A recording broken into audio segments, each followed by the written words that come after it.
From headaches caused by legacy mindsets and systems to a simple lack of communication and training from the shop floor to the top floor, the challenge of creating a strong safety culture is as pronounced now as it ever has been.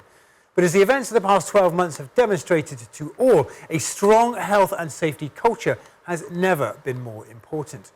So now that your safety culture is facing the ultimate test, will it buckle under the pressure or rise to the occasion? And what are the key elements to get right as we enter the new normal?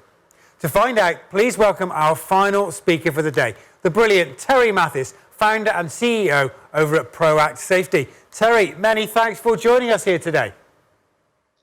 Good to be here. Welcome to everyone who's attending the conference this morning. Yeah, great to have you with us, Terry. Many thanks. So listen, I know in just a moment you're going to be talking us through some of these ideas about how to improve safety culture and some of the learnings that you've seen. Before we get to that, obviously, this has been, a year of change. We've obviously seen the impact of COVID on the health and safety space. Let's get some thoughts from you on how that has changed perceptions around the health and safety community. Has it raised awareness as to its importance? Have you guys seen, renewed attention from both management and workers alike? Oh, absolutely so. This is complicated. It's almost divided the efforts in safety, because not only do you have to do the traditional things you were doing in safety, but you have to do COVID safety also. And then somehow you have to marry those two efforts together. And it's been quite a challenge for a lot of organizations. Yeah, for sure. Well, I can speak for everybody, I'm sure, when I say that we all appreciate the efforts that you folks and everybody here at the conference is doing to keep us all safe. So, Terry, we're going to be back with some questions from the audience towards the end of the session. But for now, I'm going to hand over to you to walk us through your ideas. Terry, over to you. All right. Thank you. We're talking about safety culture and how COVID has impacted it. Let me start this by saying some really controversial things, okay? First of all, any strategy that you develop for safety pre-COVID is no longer reliable. Any assessment you did of your safety culture pre-COVID is no longer reliable. That doesn't mean that it's wrong, doesn't mean that it's all wrong. It means it's not reliable because things have changed. And here's the sad truth about this. We are not going to go back to exactly the normal that we talked about before. There's going to be a new normal, and you're going to have to adjust to it, or it's going to ambush you and cause you all kinds of grief here in the near future. So if you're thinking things are going to go back and be exactly like they were before, you're really deceiving yourselves. Things have changed. Like any traumatic event that changes your attitude, your approach to the world, COVID has done that. So if you'll, the next slide kind of ask you the question, did your safety culture catch COVID? And I'll bet it did. You caught it one way or the other. But then the next slide is going to ask you an even deeper question. Did your safety culture survive COVID? And if you're here today, I'm kind of assuming that it did, although some of you may be here starting all over again from scratch with new companies or new organizations or whatever. But if you survived COVID, what you're going to find is, like every survivor of COVID, even as a disease, your safety culture caught it. Your safety culture is going to have some of the lasting impacts of it.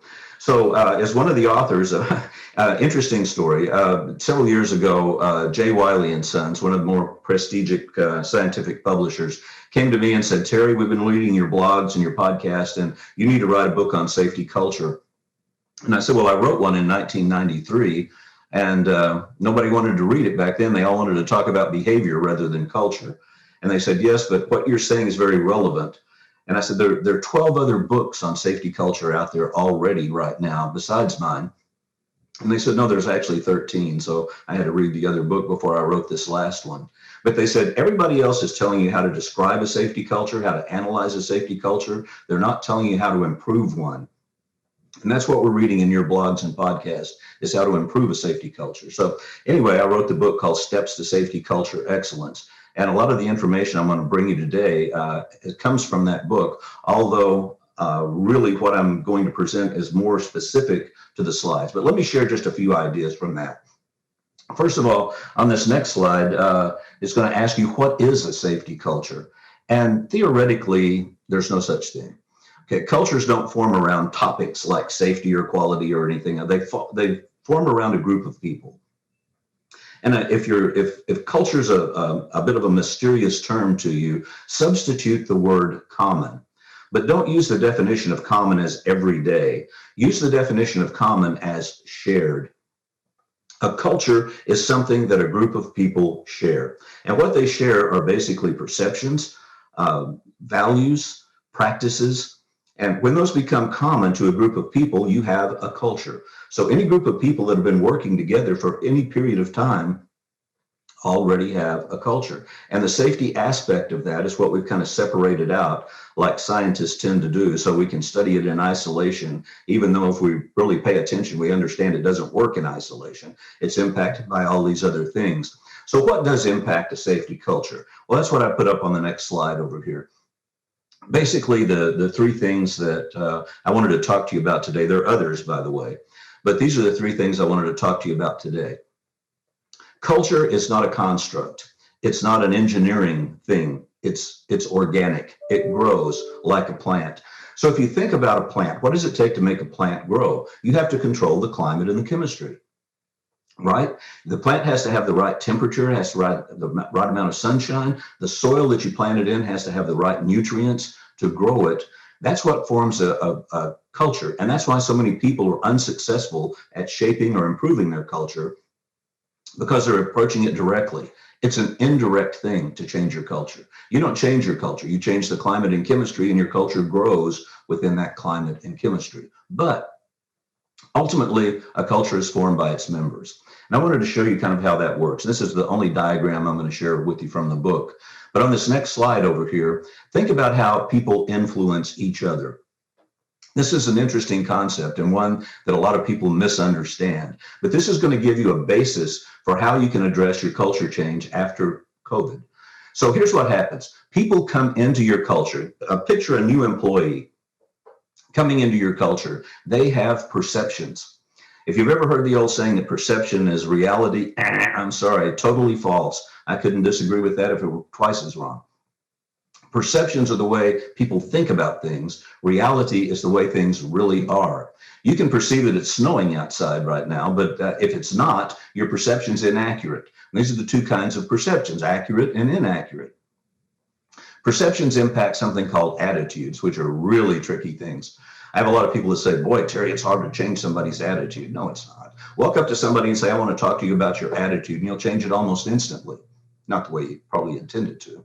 But perceptions impact attitudes. Attitudes impact values. Values are what we think are important. And what we think is important impacts the decisions that we make, especially on the job. Now, also, and it kind of works backwards both ways, when we make decisions, we have expectations. We think if we make this kind of decision, this is probably what will happen. Those expectations turn into our behaviors, and our behaviors create experiences. We share experiences within a culture, especially by telling stories, by telling other people what happened. Those stories either reinforce or challenge that original perception. So a worker comes to work for your company and he perceives that safety is a very important thing in your company. He develops a safety attitude. He develops safety values. He has to make a decision of whether to be safe or whether to really hurry the job up. And he decides that what you want him to do is make that safe decision. So he makes that decision, and what happens? Well, if his boss comes along and says, way to go, man, good job, that was really exactly what the company wants you to do, he's going to tell those stories. That's going to reinforce this perception that safety is a high value. Now, what if, on the other hand, he makes all these decisions, just like I took you through the chain to there, and his boss comes along and says, what the hell took so long? This is going to challenge that perception of how important safety is in your organization, and he's going to tell stories. You probably know, too, that people tell horror stories more than they tell good stories. So if something really bad happens to you, you go to a really bad restaurant, you warn all your friends not to go there, right? If you go to a really good restaurant, you may tell a few people and invite them over or whatever. But this is what happens with the culture. This is how a culture forms and reforms, and this is how it norms itself. So understanding that, how these people impact the culture. Think about this. If your culture caught COVID, here's what happens on the next slide over here. If you've had COVID, if you actually caught the disease itself, the next slide has a list of what you're going to see over here. If you caught COVID, even if you get rid of it, even if you survive it, there are some lasting, lingering side effects of COVID. And they include fatigue, cough, shortness of breath, headaches, joint pain, some things like this. These are things that people experience even after they've recovered. What's your culture going to experience even after it's recovered from COVID at some point out there in the future? The focus is going to be changed, or it's going to be expanded or altered one way or the other. Now, by the way, one of the strengths of COVID, I think, is going to be in teaching your culture how to focus. We looked at what can we do to avoid getting COVID, and we said, let's focus on the 3 things that are going to make the biggest difference. Let's socially distance, let's wear masks, and let's do hand sanitation on a real regular basis. This is powerful stuff. This is how I've helped a lot of organizations become truly excellent in safety, by making them focus on the handful of things that make the biggest difference. So this is a lesson that's valuable for your culture to have learned, but it's going to change. The focus you had pre-COVID is not going to be the focus you need post-COVID. The other thing is distancing. Your workers have learned that they can't probably work shoulder to shoulder. They've had to do some kind of distancing, some kind of spacing in what they're doing. A lot of your workers, especially a lot of your leaders, have learned to work from home. And this is a real different thing for a lot of folks. Some companies have been doing this for years, but not most. So will you bring all the people from home back to work, or will you let them continue to work at home? This is something to think about. Meeting virtually. One of my longest term clients, I was talking to back in a couple of months into the COVID, and he said, our CEO is telling us he can't wait until we can all get around a table, look at each other face to face, and solve problems again. So this Zoom meeting stuff is really awkward. 2 months later, he's changed his tune, and he's saying, you know what? This Zoom meeting stuff actually works. We can actually make this happen over there. Less direct supervision. You know, supervisors used to be out there, visible on the floor. Some of them did. I mean, in a lot of organizations, supervisors have kind of disappeared into the office, and you never see them out in the workplace anymore. But in most organizations, there was some kind of interaction, direct interaction between the supervisors and the workers. A lot of that went away with COVID, or got modified one way or the other. So anyway, with this little list like that, and I'm going to add a couple at the end of it over here too that I think are pertinent. Let's talk about each one of these in just a little bit more detail. So on the next slide, we're talking about focus. What is focus? Have you ever talked about getting people on the same page? You know why a lot of organizations don't have people on the same page? They don't have a page. If you think about it, if you ask your workers, if you ask your safety professionals, what one thing, if everybody did it differently, would make the biggest difference in safety? How many of them are going to give you an intelligent database answer to that question? I've been asking that question for years now, and I don't get a lot of acceptable answers. So here's the thing. When we asked that about COVID, we came up with those top 3 things. When you ask it about safety, what are your top 3 things in safety? And are they going to be the same pre-COVID and post-COVID? And I'm guessing no. I'm guessing you're going to need to reassess that. You're going to need to look at that again and determine what your top few things are. You remember this guy named Vilfredo Pareto? Pareto analysis, cause and effect studies like that. Pareto said we'll always have a significant few and a trivial many. Are you working on all these little things that are going to make a little difference in safety, or are you working on the few things that are going to make the huge difference in safety? It's the same amount of work for either one and a lot more results. On the next slide, I'm talking about distancing. And this is kind of an interesting thing that's happened to a lot of workplaces. It's happened to a lot of social places too. You know, when we went into restaurants after COVID, after things opened up a little bit, they didn't fill every table. You couldn't sit at the bar shoulder to shoulder like you did before. We had to space everything out a little bit.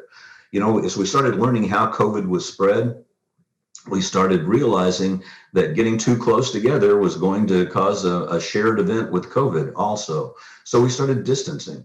I think we've gotten used to distancing, and I think people are not as comfortable being too close as they were before. And I think that's a habit that's going to go on in your culture even after COVID is all over.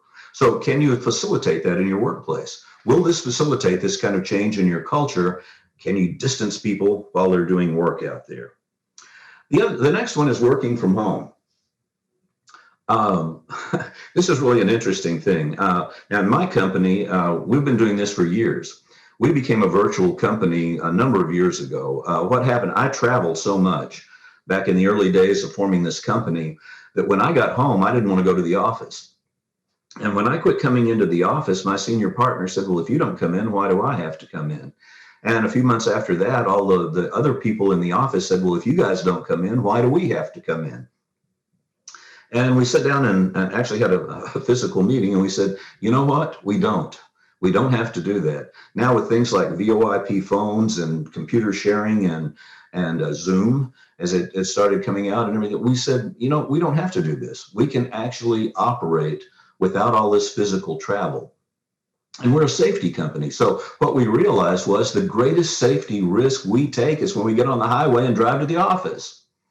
So why do we want to take that risk right now? Now, if you send a bunch of your executives home and found out they can meet in Zoom meetings, they can supervise their people at distance, are you going to put that back together, or is that going to be a permanent change afterwards? There's no right or wrong to that question, but there is a right and left, and you're going to have to make a choice. And after you see how COVID has impacted your people, that's the best time to make that particular choice. The next slide, we talk about less direct supervision. Are people going to be out there supervising like they have been in the past? You know what we've found? There's been some incredible creativity in how this is going on. One more slide up, please. No, it looks back. Yeah, one more up for me. There we go. The reason I put a little smartphone out here is because you know what some of my more clever clients are doing? They're supervising online. They're supervising their people through iPhones, through smart devices. They're giving the instructions, they're getting feedback. They're looking at what's going on out there. I've got people who are holding up an iPhone with the camera on to their supervisor, showing them what this gauge reads and what this gauge reads. And the supervisor saying, okay, we're a little bit over on this. We need to adjust back. This is being done in a really interesting, clever way.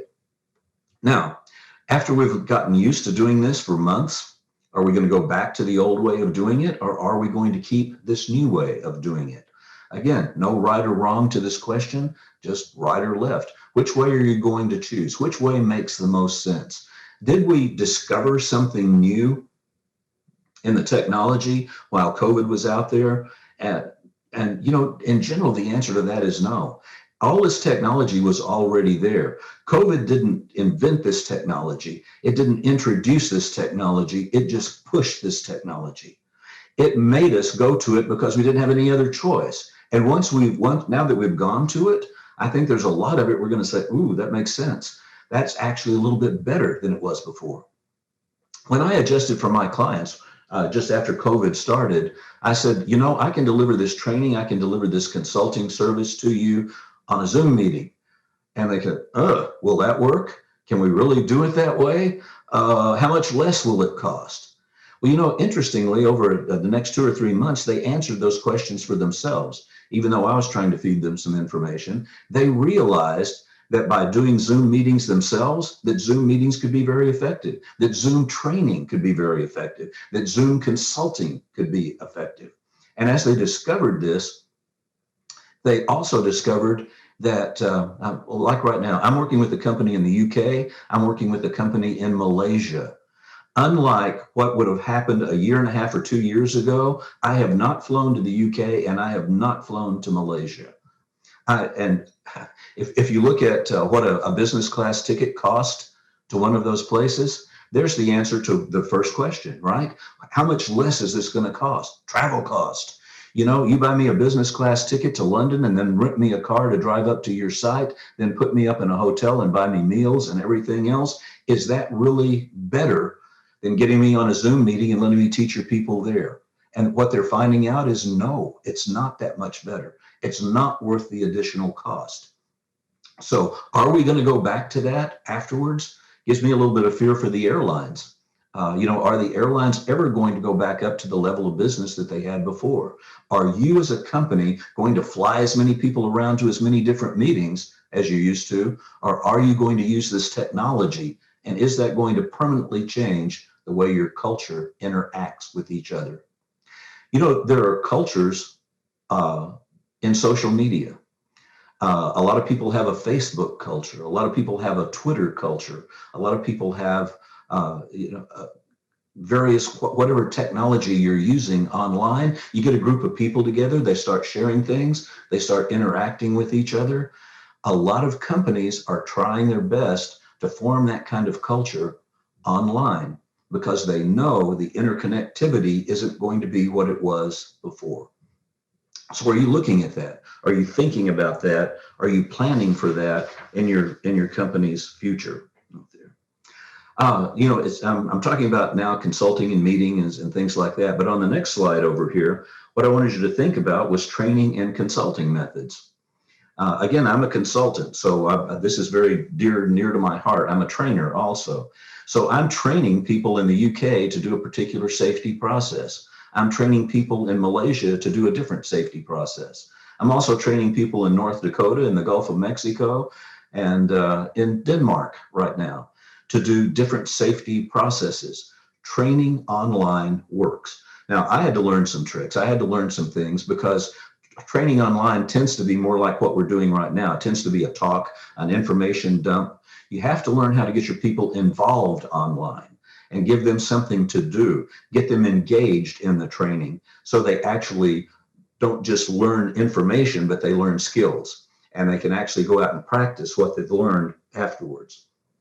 So basically what I'm saying over here, as we get to the end of this, is that I kind of made a graphic for you on this next slide over here that I wanted you to think about a little bit. I couldn't quite come up with exactly what to illustrate the point that I was trying to make. So here's my point. If you'll look at it, this is a poker table and all the chips are off. So here's my point. If you're thinking about what your safety culture is going to be post-COVID, if you're thinking about what your safety strategy needs to be post-COVID, all the chips are off the table. Everything that you've done up to this point, everything that you've assumed, everything that you've assessed, everything that you have strategically planned is potentially going to change. Now, here's the thing. The talk today is entitled, this super challenge that we're going to make out here. The challenge is yet to come. And the challenge is not going to be an event. The challenge wasn't COVID as such, although that was the founder of the change out here. It's not going to be an event. It's going to be a process. Or for those of you in the UK, it's going to be a process, okay? But it's the same thing. One of my heroes in life, a man named W. Edwards Deming, the man who invented statistical process control and started teaching us the real fundamentals of quality in our manufacturing and service delivery, said, if you can't describe what you're doing as a process, you don't know what you're doing. So here's the thing. What is the process by which you're going to determine how COVID has changed your culture and how it ought to continue to change your culture and what this thing that we're calling the new normal really is? So basically, here are my suggestions for how you do that on the next slide over here. Let me mention two other things that came up today. One of the problems with a conference like this is when they ask you to send your slides in ahead of time.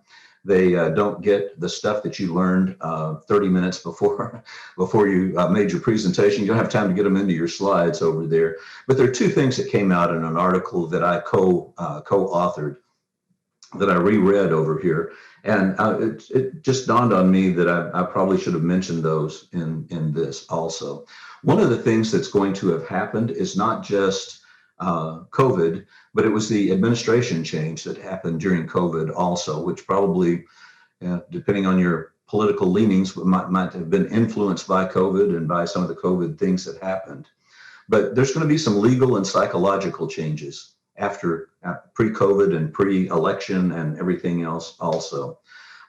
There's going to be a new stress on the psychological changes that have happened to your workforce. And I think you're going to be legally required to provide more psychological counseling, more psychological support, and everything else to your workforce, knowing that they were traumatized to an extent during this period. And, if you look at the increase in suicides, the increase in domestic violence and everything else that happened during this time, although you may say that's not really a work issue, it really is, because these are your people. This is the environment they come from to come to work every day. So you're going to have to take a look at that and work with that. But here's my suggestions, kind of a process for you to get yourself back to normal. List the COVID changes that have impacted your organization.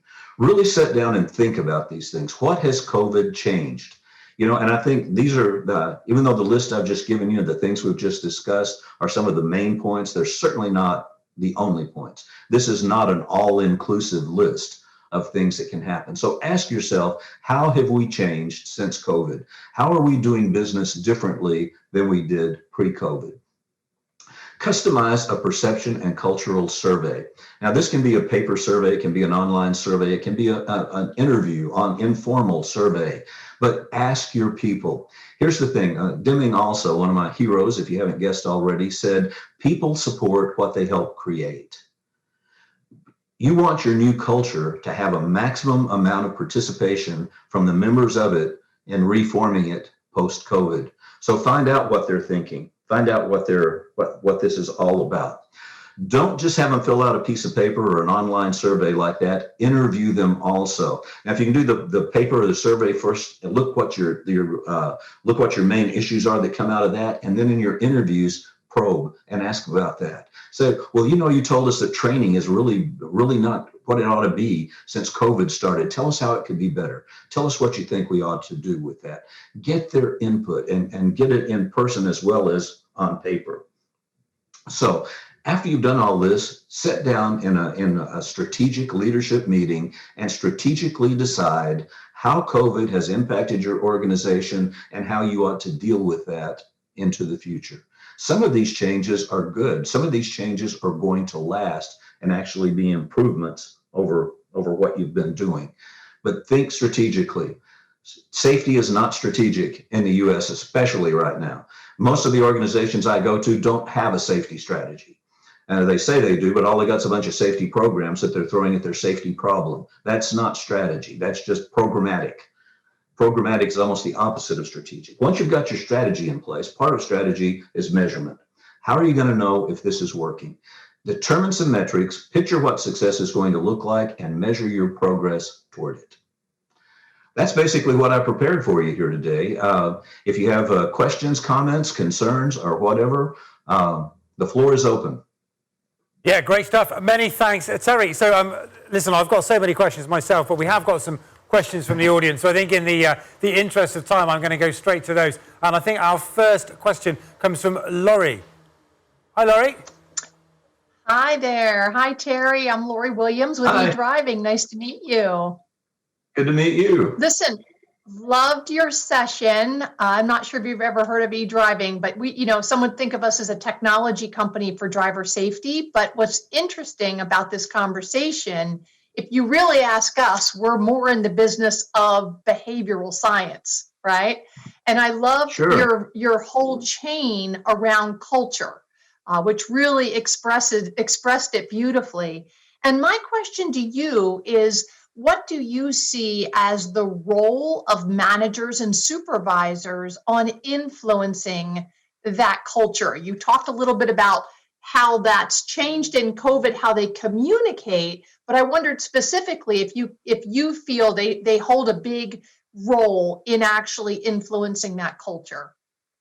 Sure they do. It almost has to begin and end with them. And what they say has to match what they do. And National Safety Council here in the U.S. has an award they give every year called CEOs Who Get It. You know, and I think almost every CEO in the U.S. gives lip service to safety, but I don't think very many of them really get it. They don't really know what it takes to shape that culture.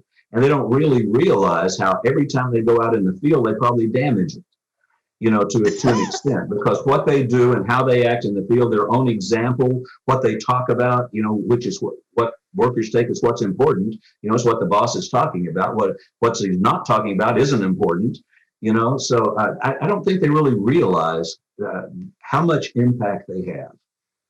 And once they do, they can really make a difference. I love what you mentioned at the end there, because our CEO always says what interests the boss fascinates the workers. So I think that ties in exactly to what you're saying, Terry. Thank you. No, you bet. Thank you. Many thanks, Laurie. Thanks for the question. So up next, we've got Brian from Sims Limited. Brian. Hey, Terry. Good presentation. Your first controversial comment there caught my attention about changing your strategy post-COVID. And I was telling the focus group earlier that I had experienced an epidemic in West French Africa during the Ebola crisis and how long that went on. And it was amazing how quickly things springboarded back the way things used to be. Right. And I'm seeing similar type trends in New Zealand where we operate, where they've eradicated COVID, and in Australia, they've kind of springboarded back to the way things had gone. So in terms of revamping our strategy, could you elaborate a little bit on, you know, especially if you have a risk-based approach to a risk-based strategy, what exactly should we focus on in terms of changing post-COVID? Well, you know, first of all, you ought to just see how COVID has changed. You know, what you mentioned, if COVID had only lasted 2 months or 3 months or something like that here in the US, I think we would have gone back very quickly to every norm we could have possibly gone back to. You know, when you get lost, the first thing you want to do is go backwards to where you were found. You know, and I think COVID was one of these things that got our organization a little bit lost. But when you look at the new reality out there, have you introduced any new risks? You know, the risk assessment you did pre-COVID may not have factored in the distancing of workers, may not have factored in the more difficult communication that you're going to have between workers and supervisors. You know, it may not have factored in the loneliness of people coming back up and what they're doing. So all of these things, I think that's the strategy that you need to pursue. What is the difference? You know, when we developed our last strategy pre-COVID, what's different now than it was then? And how should that impact our strategy? You know, I'm not saying your strategy's invalid. I'm saying it's not reliable. It could be, there could be parts of it that are currently invalid. But I think to go back and revalidate what you've already decided and say, is that still valid? You know, were our strategic decisions pre-COVID still valid right now? Or has COVID changed that somehow? That's the kind of strategy sessions I'm leading with my clients right now. You know, and saying, okay, we made these assumptions pre-COVID, are they still valid? And can we still pursue that same strategy, or do we need to make some changes? Fair enough. Thank you. Yeah, great stuff. Thanks for the question. Brian, we've got one more question for you, Terry, and we've got Jeff from Tenneco. Hi there, Jeff. Good to see you. Jeff, you may be on mute there. Hello. On mute. There we go. Hi, Jeff Reddick, Vice President EHS from Tenneco. Quick question. Okay. Yeah. With COVID and all the innovation, what within your client base, what's the most innovative solution that you've seen bore out of COVID that really solves a classic EHS issue that we cannot lose moving forward? Again, I think it's the technology. You know, technology's been taking over safety for several years now. They called it Industrial Revolution 4.0, safety 4.0 and everything. I mean, we're doing confined space entry with robots, and we're doing at height inspections with drones, instead of putting people in those positions like that. That's been ongoing for a while right now. But I think what COVID really drove was distance communication and distance learning. And I think a lot of places, a lot of times where we put somebody in a car or on an airplane and took them physically to a different location, I think we've found alternatives to that through smartphones, through smart devices, through telecommunications, through Zoom meetings. If nothing else, I think where we used to automatically travel, we're going to second think whether we really need to travel or not, or whether we can use technology to accomplish the same thing. That's what I'm seeing a lot of my clients are saying the major thing that they've learned from this has been. Cheers. Thank you for that. Yeah, great. Thanks, Terry. Thanks for the question as well, Jeff. I think that's probably something for us all to ponder over the next couple of days. Yeah, what we want to keep from the last 12 months that's been really revolutionary. Many thanks for the question. By the way, Jeff, it was hard for me to single out one single thing because there are a bunch of things that people have changed over this period of time. But that is kind of the one that floated to the top of my mind when you asked that. Yeah, many thanks, Terry. Terry, listen, that's unfortunately all we've got time for today. Many thanks for sharing your thoughts and for answering the questions here. Much appreciated. Certainly. If you'll post my email, I'd be glad to answer any other questions that didn't get answered here via email. If that's of any help to anybody, I'd be more than happy to do that. Yeah, great. Thanks, Terry. There were a few more questions, so we will be sure to hook you up with those. Yeah. Many thanks. Forward them to me. Okay. Thanks, everybody. Best wishes for safety. Yeah, same to you, Terry.